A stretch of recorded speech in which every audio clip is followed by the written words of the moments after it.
Hey, hello again. I figured it would be worth sharing another video with you guys.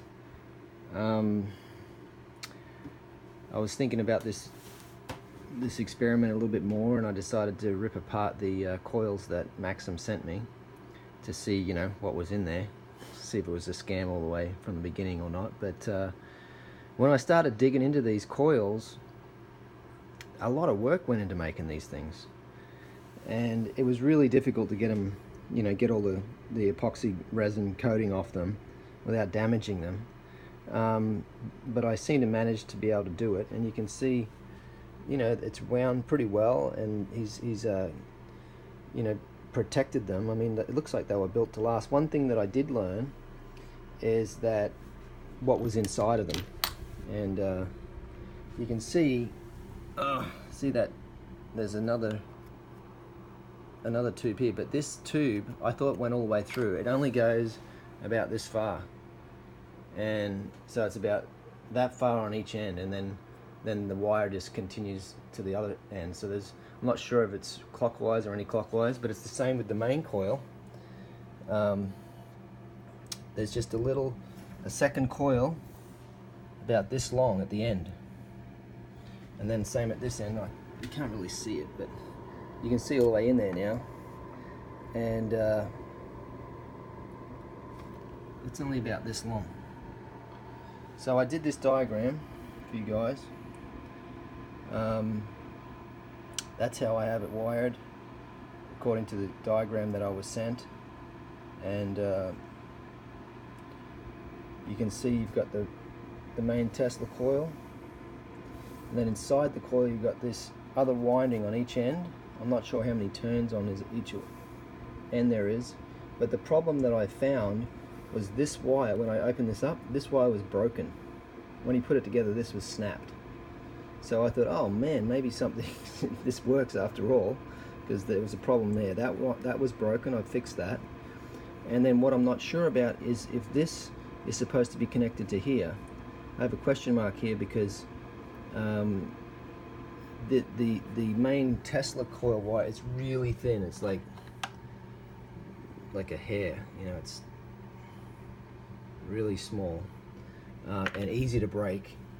And so I'm not sure when he put this together it snapped, because you can see a bit of see that solder then, and you could see that sticking out on this end. So it looked like there was some kind of solder joint on there, but you can't get into that without breaking it. So I managed to get another wire on there, and that's what this is. But when I do connect that, the voltage does drop, does increase, sorry, depending on where you have the main coil here. So that's your main Tesla. This is the coil that's inside. This coil here is this coil, and then these two coils here are these two coils here, and then so I'm assuming this is all your Tesla, and this is like a step down.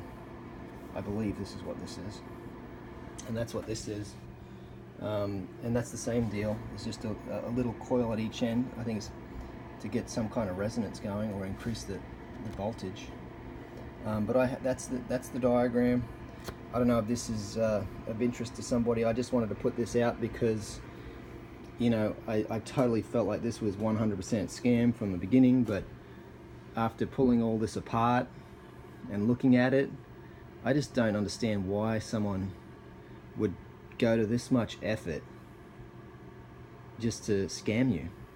Why make all this and then try and hide what you've done if it's a scam? And I don't know whether it was always a scam or it just turned into one. He figured, oh, you know what, I can just take people's money without sending them anything.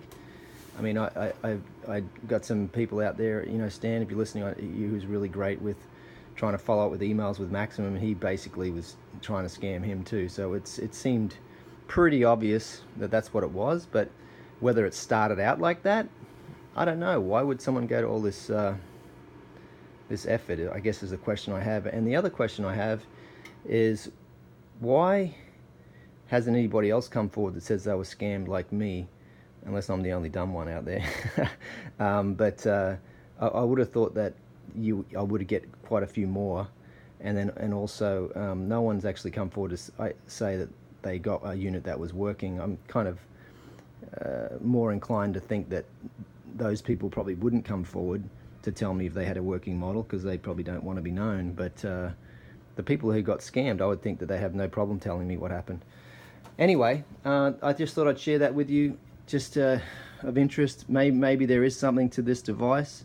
Obviously, I don't have it working, but there's definitely a lot more to investigate now to see, now that I kind of know exactly how it's all put together. But there you go. If I stopped anybody from working on this, see, this voltage keeps spiking here, it's kind of interesting. You know, maybe there is something to this. I don't want to like say that this is 100% a fake.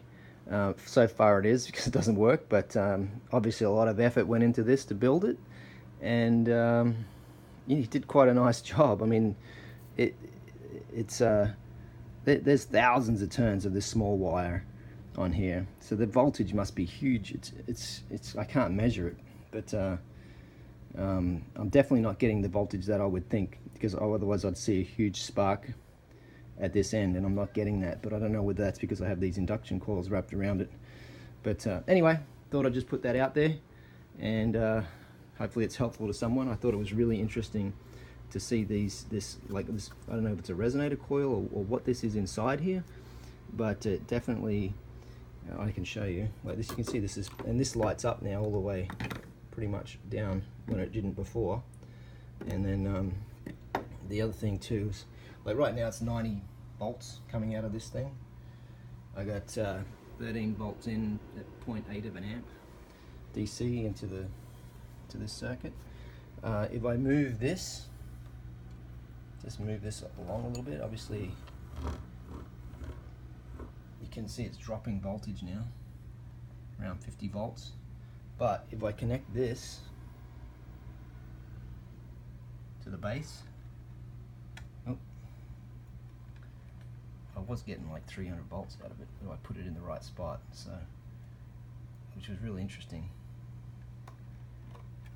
It's not doing it now. But anyway, that's all I wanted to show you guys. Have any questions, leave a comment. All right, cheers.